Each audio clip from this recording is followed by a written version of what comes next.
Sorry, that one cut me off. I'm not exactly sure where it cut off at, because I'm doing quick capture, and of course they limit you to 10 minutes. But anyway, I was saying about how Knoxville is close to Oak Ridge, which has a nuclear reactor. It has some kind of power plant anyway. I don't really know exactly what it is, but it's where there's one of the big laboratories that are there. I can't even remember. I'd know it if I heard it, but anyway, that's not important. I remember after that happened, the next time I finally made it home, we went to see the crash site, and that was real early. I mean, that was just like maybe a week and a half, 2 weeks after the incident. I got to go home and visit my parents, and we went to the crash site, and already there were flowers and tokens and all. It was unbelievable just what all had been left there. They didn't let you get too close to the crash site, so they kind of had this little road that went back, which the memorial as it exists today is off of that same road, and that platform where the memorial sits, or the memorial will be sitting, that's where we were. It wasn't paved at the time, though. It was still just like a dirt, gravel clearing. And it amazed me how many people just circulated all in and out. And at the time there was a motorcycle club that had come, and a lot of them had left their helmets and different pieces of memorabilia. It was very touching. I mean, you saw it out there. You saw the crash site. It was still charred and black, and it was fenced in, and there were bulldozers and things like that. And there was a crane in the distance on the road goes down the middle. On this side is where Flight 93 crashed. On the other side is where this crane was sitting, and it had a flag hanging off of it. And it was one of the biggest flags I've ever seen. And it was awesome, and not awesome, but awesome,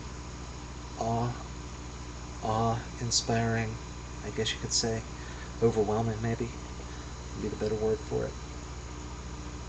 But somebody had erected a board at that time. There were things all over the place. People had brought, like, from schools and clubs where people had signed their farewell, to the Flight 93 folks. And I remember seeing a couple of geocaching kits, which I hadn't heard of geocaching at the time. But I saw the geocaching kits, and there were hats, there were cards, there were flowers, there were coins, CDs, pictures, lots of pictures.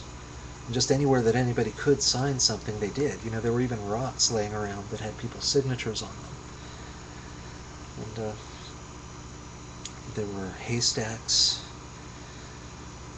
with trinkets and memorabilia all over them. And what amazed me, I mean, there was some stuff there. People had left some pretty valuable stuff, and it didn't walk off, and that amazed me.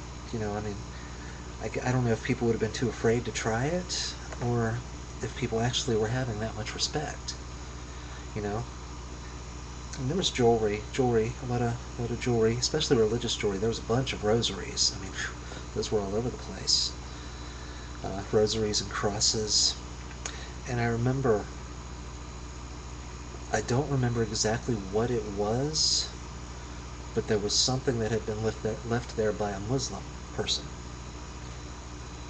And I don't remember what it was or how you could tell it was a Muslim person that left it. I don't remember the details, but I didn't really think anything of it at the time, but my mom did. She was angry. She wanted to tear it down, but she didn't,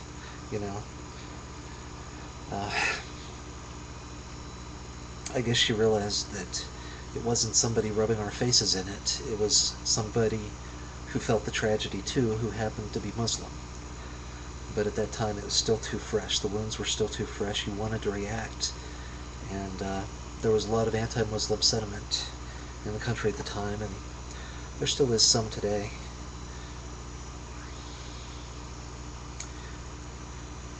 There were all of those things, just signs and cards and trinkets, just people that just wanted to somehow acknowledge it in a way that left a part of themselves at the crash site.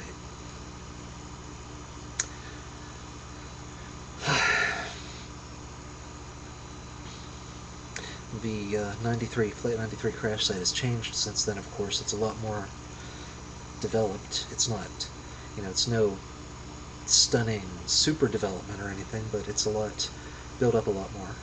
And I remember this one picture.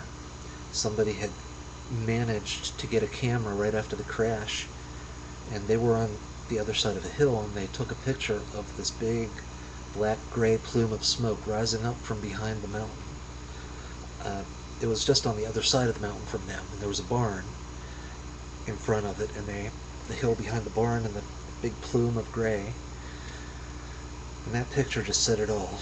I mean, I don't usually cry. But I did. I had to. Then, I mean, what are you gonna do,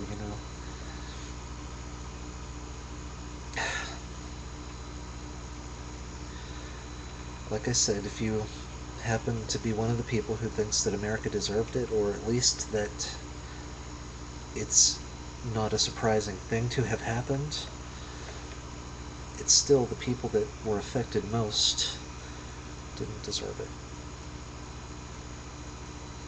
But yet, sometimes I wonder, I try to imagine the mindset of those who did it and who would still do it.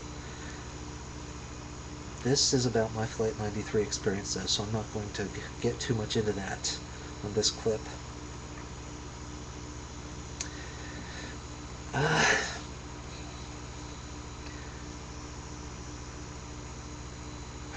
think that's all I have to say on that for now. I mean, there's not a whole lot more. It was just a field. Oh. Part of where my Uncle Clover name came from, for anybody who happens to know me by that name. I remember at the site, there was clover growing all over the place. And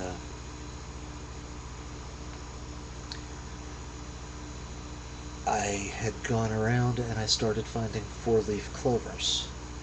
And they weren't small, not the kind you have in your yard, they were the big kind. And by the time we left there, I had found 20 of them. And I tend to do that whenever I am in a state of mind that is, I guess you could call it profound. I mean, it's a profound state of mind. Not that I'm profound, but that state of mind itself. Whoever is going through it, it's a profound state of mind where you're just kind of flowing. You're not there, you're detached, you're flowing. And yeah, I'd found 20 gigantic 4-leaf clovers. Of course, I gave them all away. I don't keep them when I find them, because I find them a lot now. I gave them all away. There's not a whole lot else I can say about that. This is going to cut me off here shortly, so I'm going to cut this short and be interested in hearing your 9/11 experience. Bye.